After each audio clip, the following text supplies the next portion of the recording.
đam coi này nó là lông cái đám á, cái đam lông á.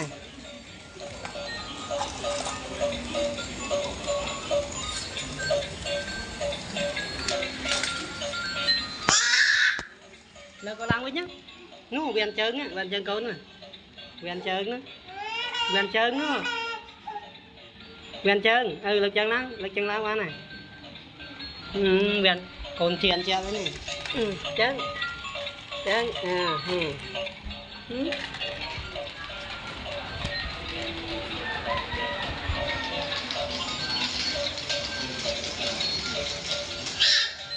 Được mát tem mà cơ, thì đám đi mất tem.